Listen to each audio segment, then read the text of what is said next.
Hello, and welcome to this course on facing fear and anxiety with mindfulness. In it, you will learn science based practices to rewire your brain and bring about lasting change. Hi, my name is Dr. Shauna Shapiro, and it is a pleasure to be here with you.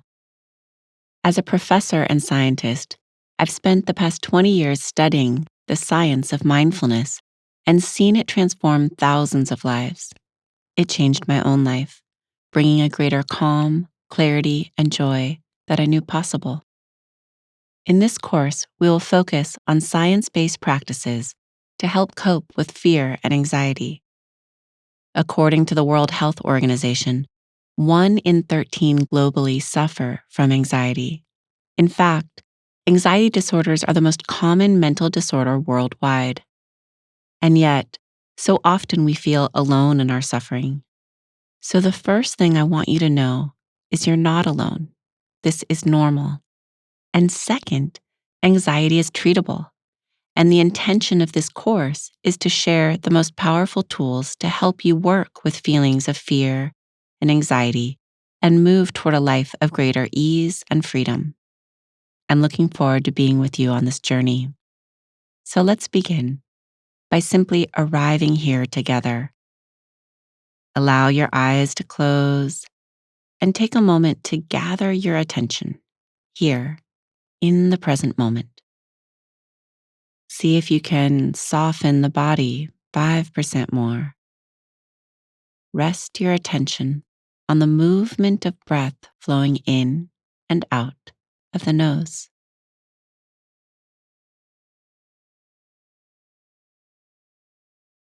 Feel how the breath is oxygenating the body with each inhale, releasing with each exhale, and then reflecting on why you are here. What is calling for your attention at this time? Perhaps you're longing for greater peace or ease, perhaps more joy or more clarity. Something called you here. Trust that part of you. Listen to it.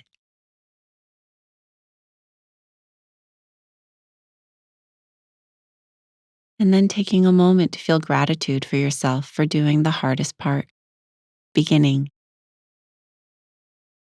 And as you take a deeper breath in and out, allow your eyes to open. Good. So let's begin. How do we face our fear and awaken our courageous heart? How do we shift our relationship with fear so we can move from a fight, flight, freeze reaction to a wise and compassionate response? The first thing to know is that it's okay to feel fear. In fact, it's healthy and necessary. But we don't want fear to hijack us. We want to remain in choice. Fear can be an intelligent emotion and has an important evolutionary purpose. It protects us. And yet, when fear goes into overdrive and takes over, we can't think clearly and we make reactive, unskillful choices. Not only that, when we are in fear, we can't be intimate with others. We can't be creative. We are not free. As Hafiz says, fear is the cheapest room in the house. I'd like to see you in better living conditions. So much of our energy is used to brace against fear, afraid of what's to come. Often, it's not fear that overwhelms us, but our anticipation of fear. As Mark Twain put it, my life has been filled with terrible misfortune, most of which never happened. Many of the scary things we anticipate don't happen. You might reflect on how many of your life moments get co-opted and taken over by fear. How many moments have you missed because you were tensing against an idea that something bad was going to happen? You are operating from a small part of your being, from the reptilian and limbic brain. You don't have all of your resources available to you when you're in this state. You're cut off from the whole, cut off from the wiser, more integrated parts of the brain. So ask yourself, is there something in the future that in some way is squeezing or hijacking your present moments?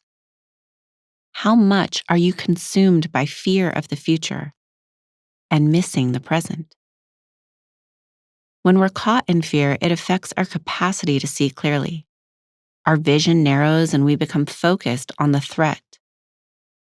When we are caught in fear, our primitive survival brain takes over and we go into our stress response. Cortisol and other stress hormones are released, our muscles tighten, our digestion halts, and our limbic system takes over. What this means is the frontal cortex, the center of higher order reasoning, kindness, empathy, is deactivated. We are not in choice. When we are caught by fear, we lose touch with our good hearts and the resources that are available to us in the present moment. So it's important to begin with what is most important, to step out of the trance of living in a future of fear and to come back to the present moment. What is your deepest aspiration? What most needs your attention? So let the body soften, let your eyes close, and just let everything I shared settle in, knowing that fear hijacks us, that it separates us from our wise heart. Setting an intention for this course, setting an intention to be present, open, kind, and to help train the mind to rest in the present moment, to learn how to bring the mind back to the present moment when it gets hijacked by future fears. Anxiety is caused by our worry about the future, and yet the future doesn't exist yet. In this moment, you are okay. In this moment, you can feel the breath breathing.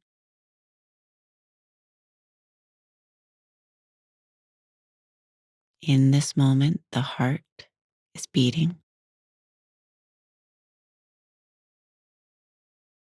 See if you can let the mind rest here. Now, this doesn't mean that you never can prepare or plan for the future. Of course, you can do that. It's wise and skillful. But you want to do that in the present moment. So you can set aside time in your day to plan and prepare for future. But you want to make sure you're doing it in the present moment.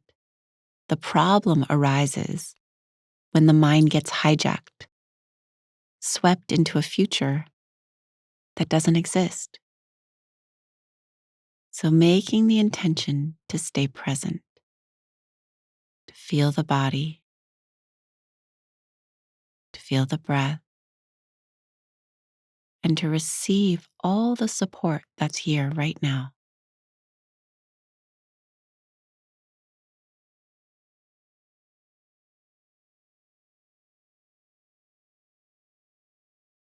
And taking a moment to reflect on everything that was discussed in this first session.